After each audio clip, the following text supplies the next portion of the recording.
The people who hold that our culture is an oppressive patriarchy,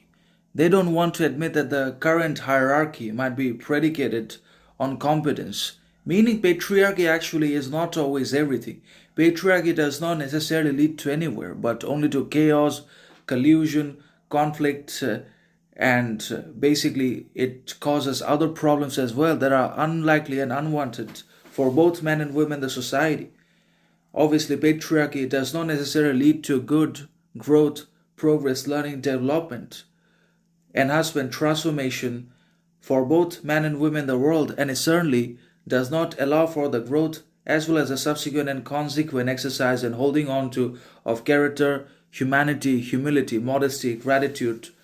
growth, progress, learning, and authenticity either. But it takes all of our capacity to be humble, decent, grateful, modest, moderate away and replaces all that humility and humanity typical of human beings with arrogance, attitude, superiority and inferiority complex, and obviously vanity, pride, possession, wealth, riches, frustration, hostility, envy, and competition all the time, particularly between both men and women, which is counterproductive for the understanding, reciprocity, and mutuality in the world. If men and women are in a state of constant warfare and hostility, envy, and coldness, then that will inevitably lead to their destruction. And the whole society will be brought down by this obviously planted hatred of patriarchy, and also politics wants that to happen. And that's why the government constantly creates discriminative policies and continues to prevail in its violence and many of the bad things that it does. It never really changes any of them. Because the ultimate goal of the modern society as well as the governments is to create a sense of constant and consistent hatred, cold war,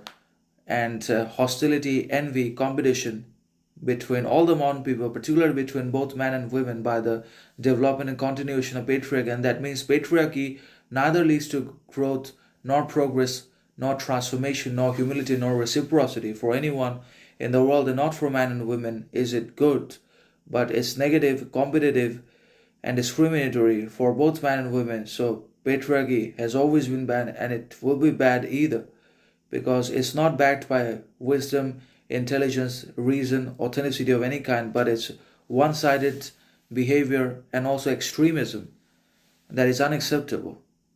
It's partial biased anyways in its analysis, explanation, philosophy, standpoint, concept, or ground, whatever you want to call it. But patriarchy as well as the modern society wants to create competition